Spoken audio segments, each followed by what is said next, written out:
Assalamualaikum dan selamat pagi. Pada pagi ini kita akan mulakan tajuk 8.3 sinaran mengayon dan sinaran tidak mengayon. Okey, jadi kita tengok apa itu sinaran mengayon dan sinaran tidak mengayon. Jadi apabila suatu sinaran seperti sinaran radioaktif melintasi udara dan menghasilkan ion positif dan ion negatif, sinaran ini dikenali sebagai sinaran mengayon. Okey, jadi contoh dia zarah alfa, molekul dalam udara neutral. Okey, dia mengayon. Apabila dia lalu udara tu, zarah alfa kehilangan tenaga, di mana tenaga dia tu masuk ke dalam molekul udara. Okey, jadi apakah pula maksud sinaran tidak mengayon? Okey. Contoh sinaran tidak mengayon adalah seperti di sini ya, kawasan ni sinaran tidak mengayon seperti gelombang frekuensi yang sangat rendah, radio, gelombang mikro, inframerah dan cahaya nampak. Cahaya nampak ni dia ada beberapa daripada yang merah, kuning, hijau sampailah ke ultra ungu, di mana ultra ungu ni sebahagian daripada sinaran ultra ungu ni adalah sinaran mengayon. Sinaran mengayon sekarang ni yang sinaran mengayon adalah sinaran X dan sinar gamma. Okey. Jadi ini adalah contoh sinaran mengayon dan sinaran tidak mengayon. Baiklah, jenis sinaran mengayon. Terdapat 3 jenis sinaran radioaktif yang merupakan sinaran mengayon, iaitu sinar alfa, sinar beta dan sinar gamma. Okey, perhatikan jadual 8.4. Okey, kita sama-sama tengok. Okey, jenis sinaran radioaktif sinaran kita tengok adalah sinar alfa, beta dan gamma. Okey, kita tengok sifat semula jadi. Sinar alfa adalah nukleus helium. Bercas positif, kuasa pengayonannya tinggi. Okey. Jadi kalau kita tengok kuasa penembusan, contohnya sinaran alfa, dia boleh menembusi kertas sahaja. Okey, di mana dia punya kuasa penembusan adalah rendah, boleh dihentikan dengan sekeping kertas. Okey, apabila kita uji dengan pemesongan oleh medan elektrik, sinaran alfa dia akan tertarik ke cas plat negatif. Okey, dia akan ke plat negatif kerana dia bercas positif. Okey, pemesongan oleh medan magnet pula, sinaran alfa dia akan ke kutub selatan, okey, ke atas. Okey, seterusnya kita tengok untuk sinaran beta. Okey, sinaran beta. Sinaran beta sifat semula jadi dia adalah elektron yang berhalaju tinggi. Okey. Dan casnya adalah negatif kerana dia elektron. Kuasa pengayonannya adalah sederhana. Okey, kita tengok kuasa penembusan pula. Okey, kuasa penembusan untuk sinaran beta yang ni titik biru-biru ni, dia boleh menembusi kertas dan dihentikan oleh satu plat aluminium bertebal 3 mm. Okey. Jadi kuasa penembusannya sederhana. Okey, apabila kita tengok pula tentang pemesongan oleh medan elektrik, sinaran beta akan tertarik ke plat positif. Okey. Dan apabila kita tengok untuk pemesongan oleh medan magnet, sinaran beta akan tertarik ke kutub utara, okey, ke bawah. Okey. Seterusnya kita tengok sinaran gamma. Sinaran gamma adalah gelombang elektromagnet. Okey, cas zarahnya adalah neutral dan kuasa pengayonannya rendah. Okey, jadi kita tengok pula kuasa penembusan. Sumber radioaktif untuk sinaran gamma, dia boleh menembusi kertas aluminium 3 mm dan hanya boleh dihentikan dengan plumbum setebal 10 cm. Jadi maksudnya sinaran gamma kuasa penembusannya sangat tinggi. Dan untuk pemesongan oleh medan elektrik pula, sinaran gamma oleh kerana dia bercas neutral, dia tidak ke plat negatif atau ke plat positif. Dia akan lurus. Okey. Dan untuk pemesongan oleh medan magnet pula, sumber radioaktif untuk gamma dia pun tidak akan ke kutub utara atau kutub selatan, tetapi lurus.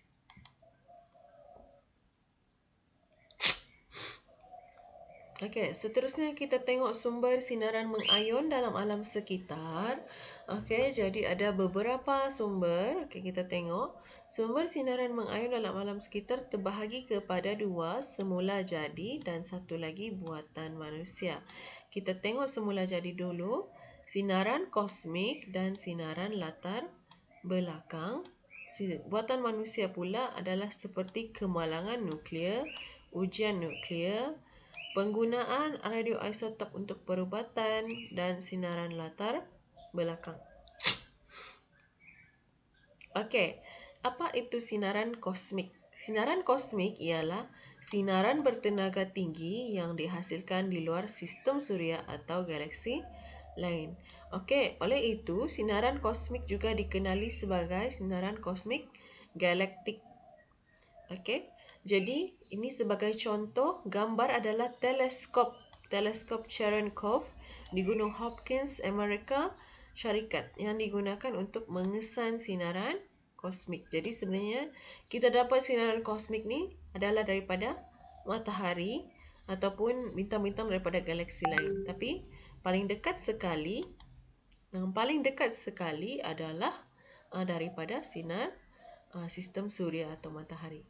Okey, sinar latar belakang terdiri daripada pelbagai jenis sinaran mengayon dalam alam sekitar.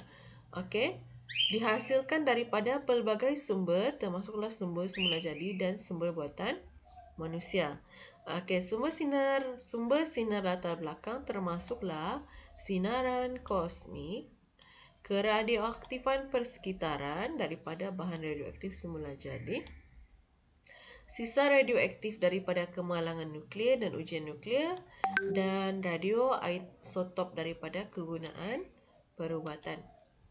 Okey, unit penukaran dos sinar latar belakang, sinaran mengayon yang diserap ke dalam manusia akan merosakkan sel badan. Okey, oleh itu kesan biologi daripada sinaran mengayon diukur dalam kuantiti yang dikenali sebagai dos. Okey. Dos 1 SW bersamaan 1 Joule tenaga. Sinaran mengayon yang diserap oleh 1 kilogram tisu hidup. Okey, jadi kita akan menggunakan unit pengukuran dos sinaran latar belakang iaitu microsievert jam. Microsievert jam. Jadi dalam masa 1 jam, berapa banyak dos yang akan diserap oleh tubuh badan. Okey, jadi ada alat pengukurannya. Alatnya seperti yang warna kuning ni. Okey, jadi dia tertulis sini perbezaan antara dua kawasan. Kawasan di kebun bunga nilainya 0.12. Okey, ini adalah alat pembilang Geiger. Okey, di kawasan sekolah pula cuma 0.07. Okay, kenapa ada perbezaan tu? Mungkin perbezaan tu adalah kerana beberapa faktor iaitu sinaran kosmik dan juga sinaran latar belakang.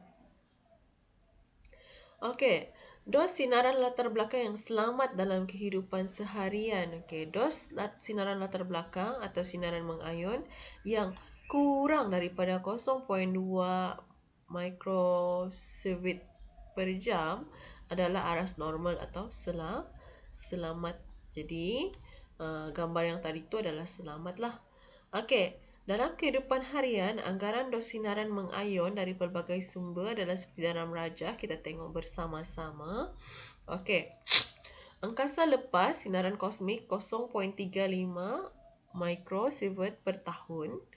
TV atau komputer ada sinaran mengayon 0.01 microsievert per jam.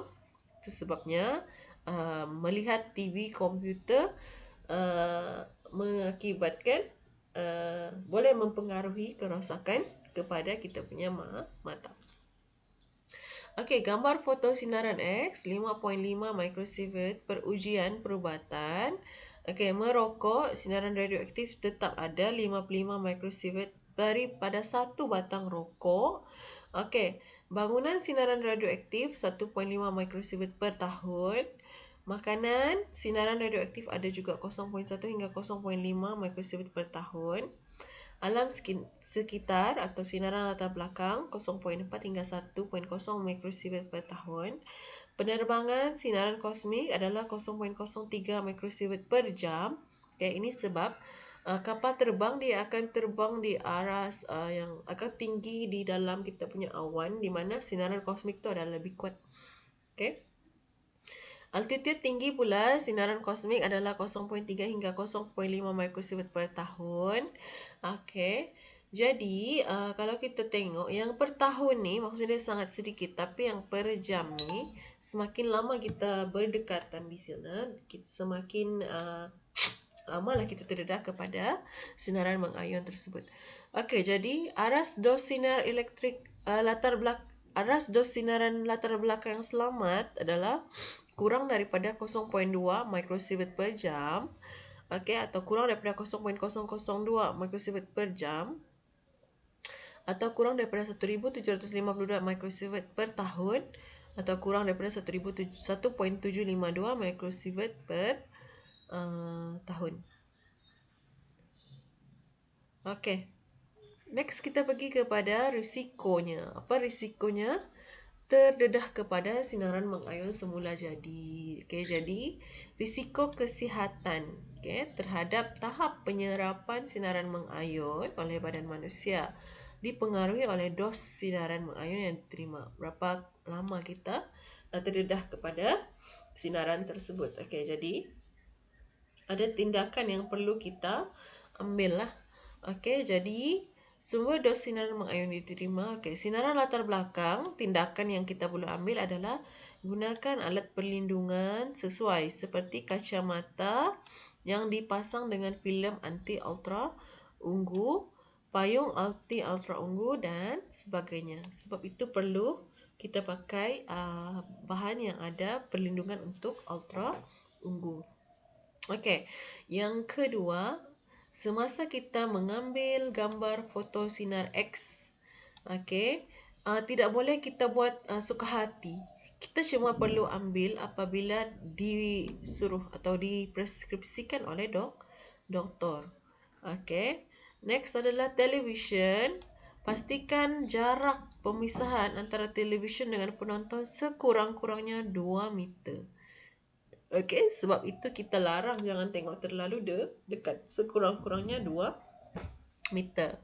Okey, makanan yang dicemari oleh bahan radioaktif. Ini kalau ada, kalau boleh, janganlah makan makanan yang dihasilkan dari kawasan dicemari oleh bahan radioaktif. Okey, biasanya adalah seperti ikan dari laut. Okey, tengok kawasan lah. Tengok kawasan, kalau kawasan itu pernah dicemari dengan sisa radioaktif. Okey, sinaran kosmik. Okey, waktu bekerja seorang juruterbang dihadkan untuk tempoh tertentu kerana terdedah kepada sinaran kosmik. Maksudnya seorang juruterbang tu dia tidak boleh dia ada masa penerbangan dia yang perlu dihadkan kerana ini. Okey. Jadi kita tengok info sains. Okey, Mary dan Irene Curie merupakan pasangan ibu anak perempuan tunggal. Okey, ini si Mary Curie ni, Irene Curie. Okey, pasangan ibu anak perempuan tunggal menerima hadiah Nobel 3. Okey. Jadi hadiah Nobel mereka adalah yang dua adalah daripada fizik pada tahun 1903 dan kimia pada tahun 1911. Irene Curie adalah anak perempuan Marie Curie menerima hadiah Nobel kimia pada tahun 1935. Okay. Tanpa menyedari risiko terhadap sinaran mengayon, maka mereka telah mati kerana menghidap kanser disebabkan oleh pendedahan kepada sinaran gamma yang berlebihan dalam kajian mereka. Okey, pada masa membuat kajian tu, mereka tidak tahu lagi tentang sinaran tu mengayon. Kalau sinaran itu mengayon, apa kesannya kepada badan mereka? Jadi mereka telah mendapatkan kanser. Okey. Jadi, contoh tahap penyerapan sinaran mengayon yang melebihi tahap selamat dan tindakan yang perlu diambil. Okey, kita tengok.